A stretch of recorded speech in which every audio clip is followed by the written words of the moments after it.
Bonjour à toutes et à tous et bienvenue dans notre série dédiée au sujet de la gouvernance, gestion des risques et contrôle interne. Aujourd'hui, nous allons aborder le troisième sujet, le contrôle interne, en se référant au référentiel le plus reconnu et le plus utilisé pour la mise en place d'un système de contrôle interne efficace, c'est le référentiel COSO, Integrated Internal Control Framework. Je m'appelle Rachid Lednani, je suis Certified Internal Auditor et je suis aussi certifié ISO 9001 Lead Auditor avec plus de 20 ans d'expérience dans les domaines de l'audit et de la finance. Commençons d'abord par définir qu'est-ce que le contrôle interne. Pour le définir simplement, c'est un processus continu mis en œuvre par le conseil, la direction et le personnel pour s'assurer que l'organisation atteint ses objectifs. Donc c'est l'ensemble des mesures et des procédures qui garantissent la protection des actifs, l'efficacité des opérations, la fiabilité des informations et la conformité aux lois et réglementations. Comme vous pouvez le voir sur cette image, le contrôle interne fonctionne comme un processus logique dont la base est l'environnement de contrôle, c'est le socle d'éthique et culturel de l'organisation, c'est le temps donné par la direction qui influence le comportement de chacun. Sur ce socle, nous avons un cycle en 3 étapes. On commence par fixer les objectifs, identifier, analyser les risques qui pourraient les menacer.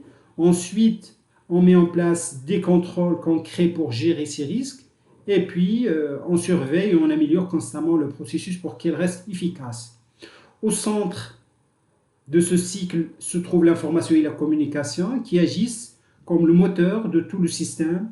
C'est ce qui nous permet d'avoir des informations fiables et les partager pour que le processus fonctionne. Alors, comme mentionné, mise en œuvre par le conseil, la direction et le personnel. Donc, la responsabilité du contrôle interne est partagée entre le conseil d'administration, la direction et l'ensemble du personnel. Donc, le contrôle interne, c'est l'affaire de tous. Pour s'assurer que l'organisation atteint ses objectifs, les objectifs, c'est de s'assurer de l'efficacité et l'efficience des opérations, la fiabilité de l'information financière, la conformité aux lois et réglementations et la sauvegarde des actifs.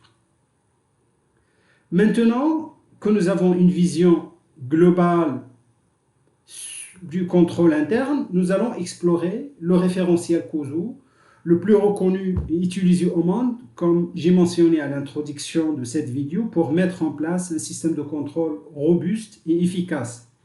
Ce référentiel repose sur 5 composants interreliés qui fonctionnent ensemble pour créer un système de contrôle efficace.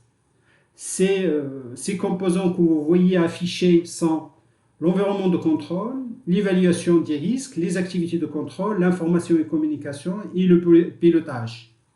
Chacun de ces composants est soutenu par des principes que nous allons voir en détail et qui sont 17 au total. Alors, commençons par le premier composant, environnement de contrôle. Si le fondement de tout le système, il s'agit de la culture, de l'éthique et de la structure de l'entreprise. En d'autres termes, c'est l'état d'esprit de l'organisation. Sur cette composante, il s'appuie sur 5 principes. Intégrité et éthique, l'organisation doit démontrer son engagement en faveur de l'intégrité et des valeurs d'éthique. Indépendance du conseil, le conseil doit être indépendant de la direction pour la superviser efficacement. Troisième principe, structure et responsabilité, il faut une organisation claire avec des rôles et des responsabilités bien définis. Le quatrième principe, la compétence, l'organisation s'engage à attirer, former et fidéliser des personnes compétentes et avoir les bonnes personnes au bon poste. Et le cinquième, obligation de rendre des comptes. Et enfin, chacun doit être tenu responsable et doit rendre compte de ses actions en matière de contrôle. Passons maintenant à la deuxième composante, l'évaluation des risques. Une fois que l'environnement est établi, l'entreprise doit identifier et évaluer les obstacles qui pourraient l'empêcher d'atteindre ses objectifs. Cette composante se base sur 4 principes. Objectif clair, c'est-à-dire qu'il faut d'abord définir les objectifs précis pour pouvoir identifier les risques. Ensuite, identification des risques. L'organisation doit identifier et analyser tous les risques potentiels. Risque de fraude, un point crucial, le risque de fraude doit être spécifiquement pris en compte. Gestion des changements, et il faut être capable d'identifier et d'évaluer l'impact des changements qui surviennent. La troisième composante concerne les activités de contrôle. Une fois que les risques sont identifiés et évalués, il faut mettre en place les actions concrètes pour les gérer. Ce sont les garde-fous de l'organisation. On retrouve ici 3 principes essentiels. Maîtrise des risques. L'organisation met en place des contrôles pour réduire les risques à un niveau acceptable. Contrôle informatique, ces contrôles, ou bien dans le monde actuel, les contrôles liés au système d'information sont essentiels. Le troisième principe, c'est politique et procédure. Ces contrôles doivent être formalisés par des règles et des procédures claires connues de tous. Pour mieux comprendre, il existe différentes catégories de contrôles que l'on peut classer selon leur nature. Les contrôles préventifs visent à empêcher un risque de se produire, comme par exemple la séparation des tâches. Les contrôles détectifs sont conçus pour identifier un risque après qu'il se soit produit, comme la réconciliation des comptes ou les audits internes. Les contrôles correctifs qui permettent de corriger l'impact d'un risque, comme la mise en place d'un plan de reprise après sinistre. On distingue également les contrôles manuels et les contrôles automatisés. En combinant ces différents types de contrôles, l'entreprise renforce son système et assure une meilleure maîtrise des risques. La quatrième composante est l'information et communication. Un système de contrôle interne ne peut pas fonctionner si l'information ne circule pas correctement. Les 3 principes de cette composante sont les suivants. Information de qualité. Le système doit s'appuyer sur des informations pertinentes et fiables. La communication interne, les objectifs, les responsabilités et les résultats du contrôle interne doivent être communiqués de manière efficace en interne. Communication externe, les informations importantes pour les parties prenantes externes comme les investisseurs et les régulateurs doivent aussi être communiquées. Et enfin, la dernière composante, le pilotage. C'est le principe qui garantit que tout le système reste efficace et s'adapte dans le temps. C'est une surveillance continue. On a 2 principes. Évaluation continue, l'organisation doit régulièrement évaluer si les contrôles sont en place et s'ils fonctionnent correctement.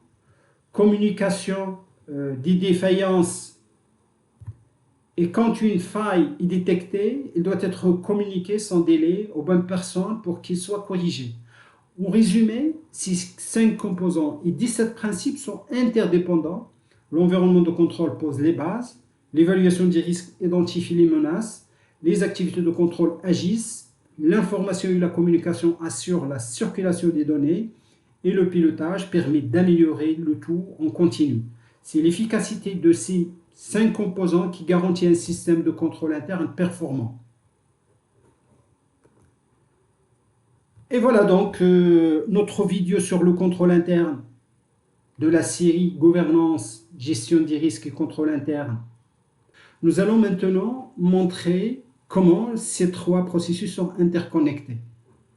Alors, la gouvernance fixe le cadre global. Elle intègre les risques dès la définition de la stratégie. Elle s'appuie sur le contrôle interne pour garantir l'atteinte des objectifs, que ce soit l'efficacité, l'efficience des opérations, la fiabilité du reporting ou bien la conformité aux lois et réglementations. La gestion des risques repose sur la culture, l'appétence et la tolérance des risques définis par la gouvernance. S'appuie sur le contrôle interne pour mettre en œuvre concrètement les mesures d'atténuation des risques. Et le contrôle interne dépend de la gouvernance pour l'orientation stratégique, l'exemplarité éthique, la supervision et la définition des responsabilités. Et il soutient la gestion des risques en appliquant les procédures et contrôles concrets pour maîtriser les menaces. Ainsi, les 3 dimensions fonctionnent comme un système intégré. La gouvernance donne la direction, la gestion des risques sécurise le chemin et le contrôle interne veille au quotidien.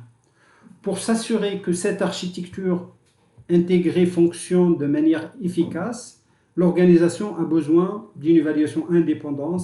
C'est là qu'intervient le rôle de l'audit interne. Donc dans la prochaine vidéo, nous verrons le rôle de l'audit interne dans ces trois processus et comment il crée de la valeur en les évaluant et les améliorant. Donc, n'hésitez pas à vous abonner pour ne rien manquer. Merci pour votre attention et à très bientôt.